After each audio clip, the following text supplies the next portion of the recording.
Hey guys and gals, it's Tony George from DocSports.com. We're talking about NBA today. The NBA season, as I tape this video, is 23 days away from starting. And we're going to break down some observations, some takes, some opinions. Feel free to comment in the comment section below on what you think. But we have Major League Baseball around the corner on the 23rd as well. NHL, WNBA. We are living in a vast bastion of unknowns right now as American citizens with the COVID-19 scare and the current spike that we're having. Jimmy Johnson just tested positive this weekend in NASCAR. We've had golfers test positive in PGA. You're going to have NBA players. You had 31 Major League Baseball players test positive and report for camp.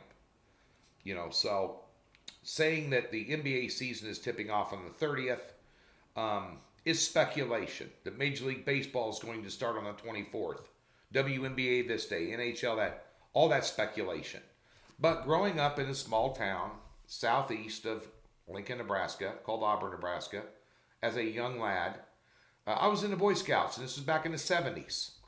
Late 70s, of course. I'm going to date myself. But some of the mottos were always be kind, which you should be. Always be thrifty, which you should be. Always be reverent, which you should be. And always be prepared. So we're preparing as if we have 23 days to get ready to start kicking ass and taking names betting NBA. Same thing in baseball on the 23rd. My strongest sport every year. Almost exclusively. Other than NASCAR, which is kicking ass. That being said, there's a couple of observations I've had after doing a lot of research and talking to a lot of people, including odds makers at sports books, both here and in Atlantic City, sharp bettors, professional bettors, guys in the know, analytical guys, people I respect in this industry, other handicappers, having long conversations. Haven't had time to worry about doing much anything else. I've basically been unemployed except for NASCAR and golf. Which we're doing well in both. We got a lot of time to study them, and the results are good. But talking about this NBA, also with Major League Baseball, but let's take a look at the NBA particularly. Here's a couple of takes I think that you might want to jump on here, at least early, and as you prepare to get ready. And let's take a look at the schedule. Opening up on the 30th, you have the two teams that will probably, no doubt, if the season makes it all the way through to the finals, which, fingers crossed, we hope it does. Glass is half full, not half empty. Grab the whiskey, vodka, fill it all the way up the top, and let's go. But that being said, Lakers are taking on the Clippers. Lakers laying a 1.5, total 218. You also have Utah, New Orleans playing that night. New Orleans is laying 2, total 220. The following night, you have the two teams that are going to be in the, at least, if you look at the futures odds, should be in the Eastern Conference Final playoffs, and that would be the Bucks and the Celtics. And the Bucks are laying 5.5, and the total is 215.5. And as I look down the board of the first 8 or 10 games that have been put out on the rotation sheet, choking me up, what you'll find is that every single one of those games, the total has dropped by at least 2 points from the opening line. In some cases, almost 8. Heat, and I believe this game's on the 1st. I don't have the rotation in front of me. I'm looking at the futures on my live odds over here right now. But Denver, Miami dropped 7.5 points from the opening total. And I think this is a theme you're going to find. If you can rewind the clock and remember before, Armageddon hit here, there were teams there were totals in the 240s, and they were exceeding them. Nobody plays any defense in the NBA. The teams that decide they want to play defense are usually in the top 4 or 5 in the East or the West. And the Bucks and Celtics, let me introduce you to them. 2 of the best defensive teams in the NBA, and the Lakers as well. So, but at the end of the day, I think that you are, and bear in mind, that early, especially 3, 4, 5 weeks out, these lines have been out about a week. when lines move early, that's sharp action. John Q. Public, they wait till Sunday to bet the NFL. That's why we put our lines out on That's why we put our picks out on Thursday at Docs, to get you as much advantage as we can. Sometimes it helps to wait. It works the other way. But when there's a weak number, guys that bet large sums of money hit them early. I bet 90% of my NFL and college football on Monday or Tuesday at the latest. Just telling you. Sometimes it's good to wait. Say, I love that team at 3. Man, if they were catching the hook or got up to 4 somehow, I'm going to sit on that. And by Sunday, it's up to 5. Then you got more advantage, if that's what your mindset is. But sharp players are hitting these totals and taking them under. And I think that theme will continue. And if you want to bet any of these unders, get them now, because they're going to continue to drop. And it's an interesting handicap dynamic with no fans. It's going to play out differently. Meaning, Major League Baseball, NFL, soccer, huge stadiums, huge facilities with no fans. You know, NASCAR doesn't need fans. You know, they're in a car going 220 miles an hour with their hair on fire strapped to a rocket, and they can't hear jack crap. You know, can't see anything.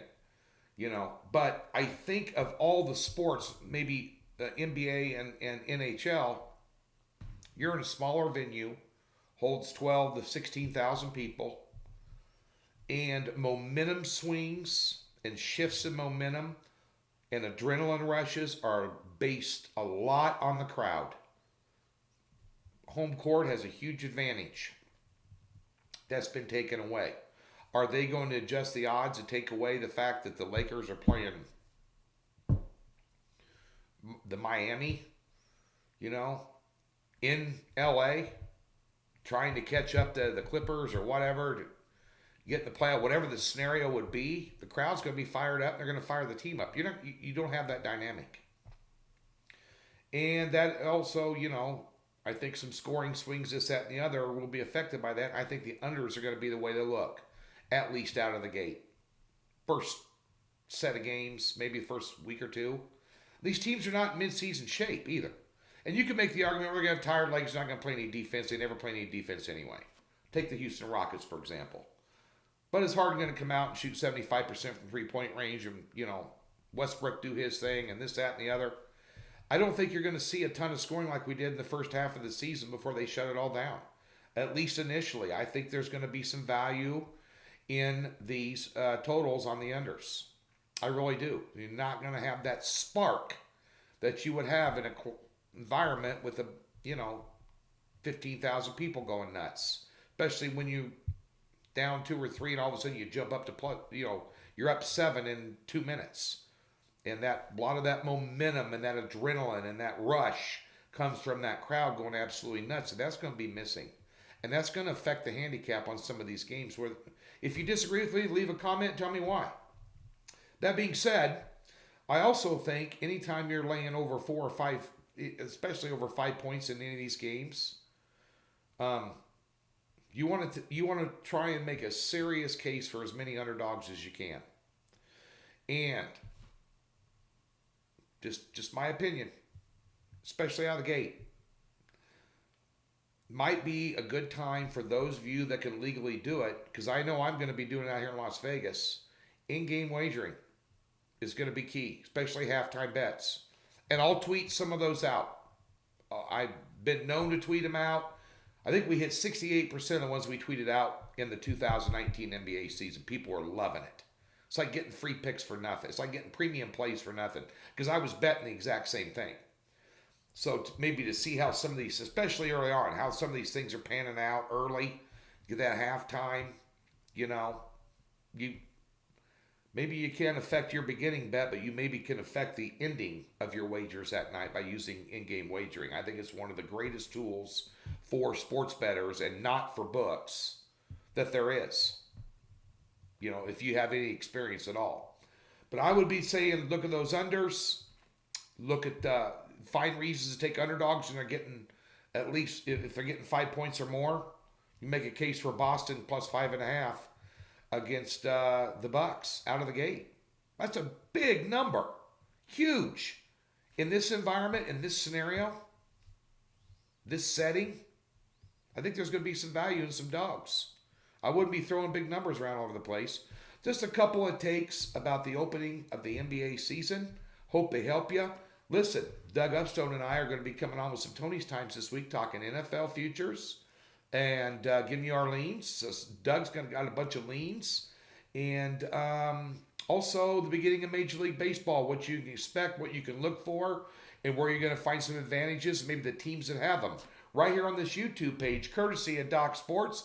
We always give you a free $60 when you click that link in the description below if you've never been a member.